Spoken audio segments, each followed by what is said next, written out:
Oh, hello there. Yes. Well, good grief, we made it to Friday without, well, dying, which is a plus, isn't it? Well, especially in my case, anyway. By the time you reach a certain age, you're kind of pleased that you reached a certain age. Anyway, yes. Yesterday saw our usual glorious grifters melting down the way that they do because they're heavily invested in victimhood and identity politics. But leaving that aside, they got very cross yesterday, of course, with the idea that there was two-tier policing and sentencing rules might reflect someone's actual circumstances, which they shouldn't, of course. And that got me thinking about perhaps a whole new way that we should approach these people, rather than sort of pointing out that they're talking gibberish, which they almost always are. I think we should just wholeheartedly agree with them and stampede down a particular path.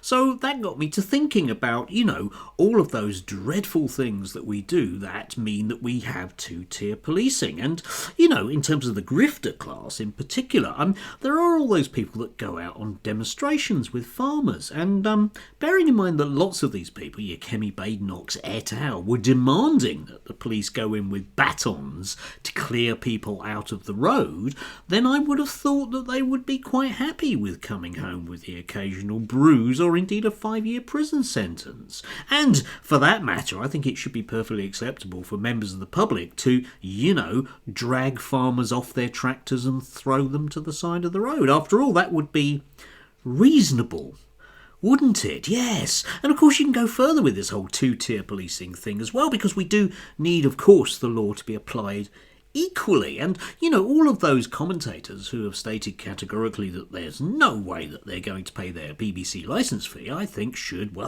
be fined.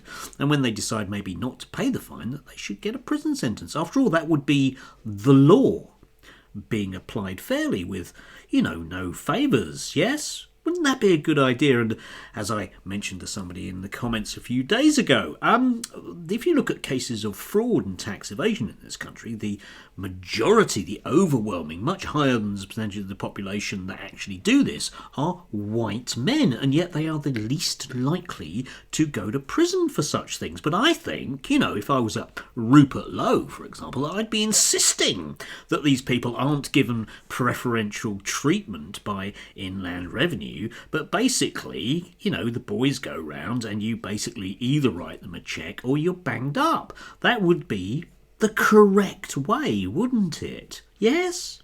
And of course it goes a lot further than this, because we do hear so much about, our grifters telling us about all these evil people talking the country down. Except, those of you that watch me on a regular basis will know that I don't talk my country down at all. What I do is I talk down the people that talk down my country because, invariably every man, woman and otherwise unidentified gender person that they are really hates living here. They hate everything about it, don't they? They hate the local council, they hate their neighbours, they hate potholes, they hate the weather, they hate the government, they hate everything. So why don't they just leave? Surely that would be the logical thing that they should do. And we could even take this further, with the whole meltdowns that they have whenever their particular version of a drama or some historical thing isn't shown correctly on the BBC. And we should vastly insist that, these things are represented as they actually are. So, for example, that if the BBC want to,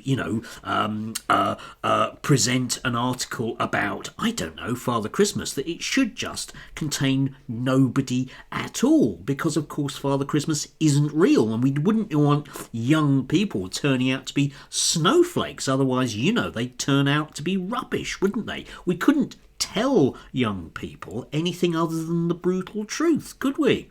You can leave your tooth under the pillow, mate, but if you're lucky you might get away with a slap, but there's certainly no money, because that's not the way the economy works, and you need to live in the real world like the rest of us do. Except, of course, our grifters don't live in the real world. They just live in an invented fantasy. It's a kind of weirdly postmodern thing whereby only whatever is happening right now, the franticness of now, is what they're interested in. And whatever happens tomorrow will mean that whatever has happened today will be completely forgotten. And on that basis, of course, anything to do with history does realistically go out of the window. But, again, our dramas about how brilliant Churchill was, well, I want to see a drama about Churchill losing the Second World War. How's that?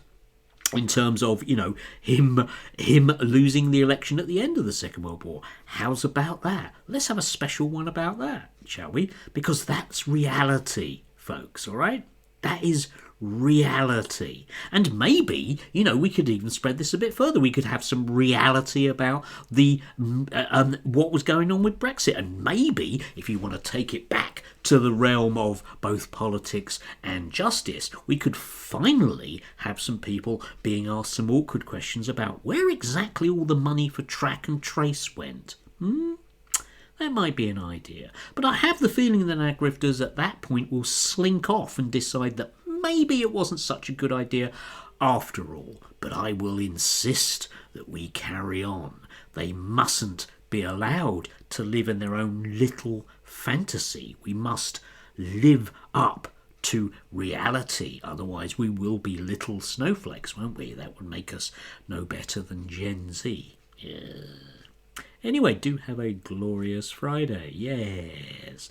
I'm reminded of ACT UP during the 90s when basically when there was that still that lingering 1980s thing about all gay people being paedophiles, and various sort of people that are active then just so basically turned around and said, well, if you're going to think that about us, we won't do anything to dissuade you. So we'll go around your children just to scare you. Yeah. Sometimes you don't really want to get what you wish for. Yeah, I could turn that into a movie, really, couldn't I? Anyway, do have a glorious end to things. Remember, reality is that the reason you have a weekend is because a trade union movement basically tackled capitalism, which means that you don't have to work 12, 16 hours a day. Because let's face it, these people that are so invested in reality, there's no way they're going to do it, are they? Do have a lovely one. Do enjoy. Sunshine may appear at some stage in the near future again.